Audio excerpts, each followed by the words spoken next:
ನಮಸ್ಕಾರ ವೀಕ್ಷಕರೇ, ನೀವು ನೋಡ್ತಾ ಇದ್ದೀರಿ ತುಮಕೂರಿನ ಶ್ರೀ ಸಿದ್ಧಗಂಗಾ ಮಠವನ್ನು.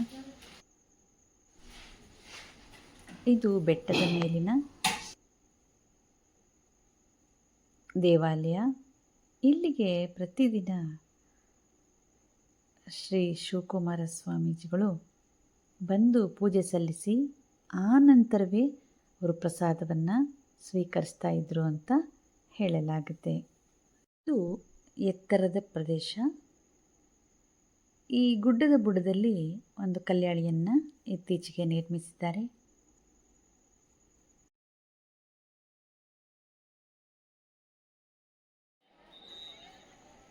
ಶಾಲಾ ಮಕ್ಕಳು ದೈನಂದಿನ ಚಟುವಟಿಕೆಗಳಲ್ಲಿ ಭಾಗವಹಿಸ್ತಾ ಇದ್ದಾರೆ.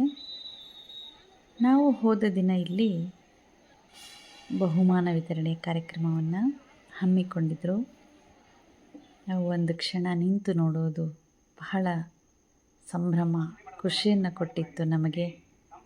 ಎಷ್ಟು ಚೆನ್ನಾಗಿ ಕಾಣ್ತಾ ಇದ್ದಾರೆ ನೋಡಿ ಮಕ್ಕಳು. ಸಮವಸ್ತ್ರವನ್ನು ಧರಿಸಿ ನೂರಾರು ಮಕ್ಕಳು ಶಿಸ್ತಿನಿಂದ ನಿಂತಿದ್ದರೆ ನಮ್ಮ ಬಾಲ್ಯದ ದಿನಗಳು ನೆನಪಾಗ್ತಾ ಇತ್ತು. ಶ್ರೀಮಠಕ್ಕೆ ಆಗಾಗ ಭೇಟಿ ಕೊಡುವಂತಹ ಅಭ್ಯಾಸ ನನ್ನದು. ಹಾಗೆಯೇ ಇಲ್ಲಿಗೆ ಭೇಟಿ ಕೊಟ್ಟು ಸ್ವಾಮಿಯವರ ಗದ್ದುಗೆಗೆ ನಮಸ್ಕರಿಸಿ ಮಹಾಪ್ರಸಾದವನ್ನು ಸ್ವೀಕರಿಸಿ ಬಹಳ ಸಂತುಷ್ಟರಾಗಿ ನಾವು ಇಲ್ಲಿಂದ ಹೊರಟ್ವಿ. ಮತ್ತೊಮ್ಮೆ ಮಗದೊಮ್ಮೆ ಬರಬೇಕು ಅಂಥೇಳಿ ಅನ್ನಿಸ್ತಾ ಇರುತ್ತೆ. ಬಂದಂಥ ಭಕ್ತಾದಿಗಳಿಗೆ, ಪೋಷಕರಿಗೆ ಇಲ್ಲಿ ಪ್ರಸಾದದ ವ್ಯವಸ್ಥೆ ಇರುತ್ತೆ. ಬೆಳಗಿನ ಉಪಹಾರ, ಮಧ್ಯಾಹ್ನದ ಪ್ರಸಾದ ಮತ್ತು ಸಂಜೆಯ ಪ್ರಸಾದ, 3 ಪ್ರಸಾದವನ್ನು ಇಲ್ಲಿ ಬಂದಂಥ ಭಕ್ತಾದಿಗಳಿಗೆ ನೀಡಲಾಗುತ್ತೆ. ಇದು ಶತಾಯುಷಿ ನಡೆದಾಡುವ ದೇವರೆಂದೇ ಖ್ಯಾತರಾಗಿದ್ದ ಶ್ರೀ ಶ್ರೀ ಶ್ರೀ ಶಿವಕುಮಾರ ಸ್ವಾಮೀಜಿಗಳವರ ಗದ್ದುಗೆ.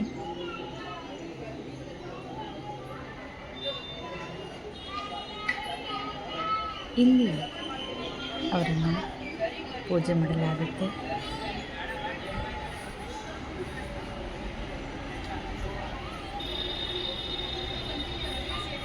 ಏಪ್ರಿಲ್ 1 ಸ್ವಾಮೀಜಿಯವರ ಜನ್ಮದಿನ. ಬಹಳ ವಿಜೃಂಭಣೆಯಿಂದ ಇಡೀ ತುಮಕೂರಾದ್ಯಂತ ಸಂಭ್ರಮದ ಆಚರಣೆ ನಡೆಯುತ್ತೆ. ಇದು ಅವರ ಗದ್ದುಗೆಯ ಹೊರಭಾಗ.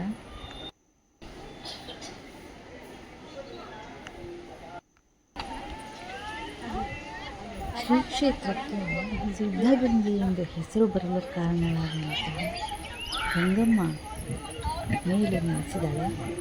ಅದರ ಎದುರುಗಡೆ ಮತ್ತೊಂದು ದೇವಾಲಯವಿದೆ. ನೋಡೋಣ ಬನ್ನಿ.